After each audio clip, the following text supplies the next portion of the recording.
वो एक आम सा दिन था। धूप झुलसाने वाली थी। शहर के बाहरी इलाके के बस अड्डे पर एक साधु उतरा। चिथड़ों में लिपटा शरीर, पैरों में घिसी हुई चप्पलें, कंधे पर झोला और आंखों में एक विचित्र शांति। लोग उसे देखकर हंसने लगे। अरे बाबा, यहां कोई भिक्षा नहीं देता, आगे बढ़ो।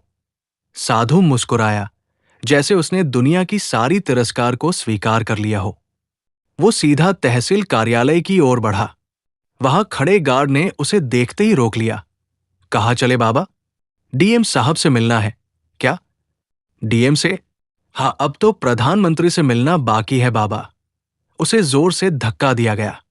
साधु का संतुलन बिगड़ा और वो सीढ़ियों पर गिर पड़ा। डीएम अंकित रावत 35 वर्षीय युवा अधिकारी, तेज तर्रार, टॉप रैंक में आए थे। उन्हें अपनी पदवी पर बड़ा गर्व था। उसी दिन डीएम साहब वीआईपी दौरे की तैयारी में लगे थे। प्रेस, पुलिस और नगर पंचायत के लोग लाइन में खड़े थे। तभी साधु किसी तरह अंदर घुस गया और बोला, मुझे सिर्फ 2 मिनट चाहिए, बहुत जरूरी संदेश है।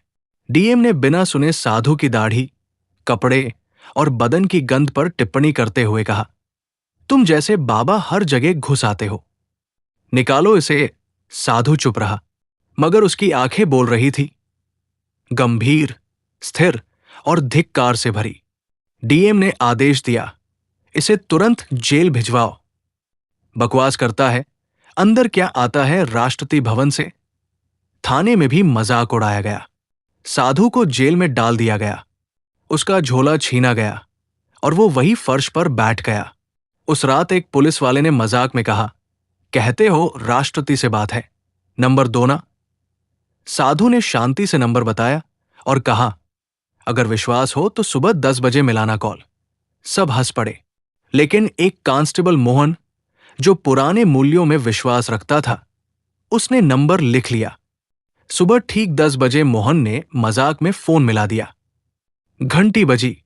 दूसरी ओर से उत्तर आया, president's office. Who is calling?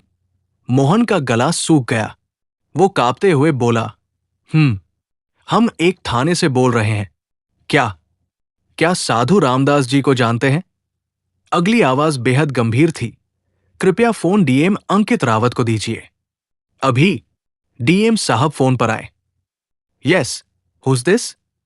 दूसरी तरफ से आवाज आई, मैं राष्ट्रपति सचिवालय से बोल रहा हूं। जिस व्यक्ति को आपने जेल में बंद किया है, वो कोई मामूली साधु नहीं, वो राष्ट्र गुरु रामदास जी है, जो यूएन पीस काउंसिल के प्रमुख हैं और राष्ट्रपति जी के आध्यात्मिक सलाहकार भी। तुरंत रिहा करें और स्वयं राष्ट्रपति भवन आकर क्षमा मांगे। डीएम की रगों में खून ठंडा पड़ गया। साधु को अगले ही घंटे फूलों के हार के साथ जेल से निकाला गया। डीएम खुद उसे लेने पहुंचे।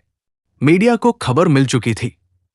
कैमरों के सामने डीएम अंकित रावत झुके और बोले, मुझसे भारी भूल हुई है, क्षमा करें। साधु ने सिर्फ मुस्कुराकर कहा, भूल सिर्फ तुम्हारी नहीं, पूरे तंत्र की है। सीख लो और बदलो। राष्ट्र गुरु रामदास जी एक समय वैज्ञानिक थे, फिर सब कुछ त्याग कर हिमालय चले गए, लेकिन उनका मार्गदर्शन दुनिया के कई लीडर्स लेते हैं। वे अक्सर भेष बदलकर भारत के विभिन्न हिस्सों में जांच करते हैं कि वास्तव में आम जनता के साथ व्यवहार कैसा हो रहा है। ये यात्रा भी वैसी ही एक परीक्षा थी। डीएम अंकित फेल हो गए थे। अगले ही हफ्ते डीएम अंकित का ट्रांसफर हुआ। सस्पेंशन के आदेश भी आए। शहर में यह चर्चा थी कि एक साधु ने अफसरशाही को आईना दिखाया है। अंकित ने पत्र लिखा, मैंने अपनी शक्ति का घमंड किया, ज्ञान के सामने झुकने में देर कर दी। साधु अब भी उसी शहर में है, मगर अब वो सम्मान के साथ बुलाए जाते हैं। डीएम अंकित अब एक एनजीओ में काम करते हैं, गरीब बच्चों को पढ़ाते हुए। दोनों ने एक साथ प्रेस को बयान दिया, ये कहानी केवल एक डीएम की नहीं, हर उस इंसान की है जो अपनी कुर्सी को खुदा समझ बैठता है। जिसे तुम साधारण समझो, हो सकता है वो असाधारण हो। जिसे तुम जेल भेजो, हो सकता है वो तुम्हें मुक्ति दिखाने आया हो।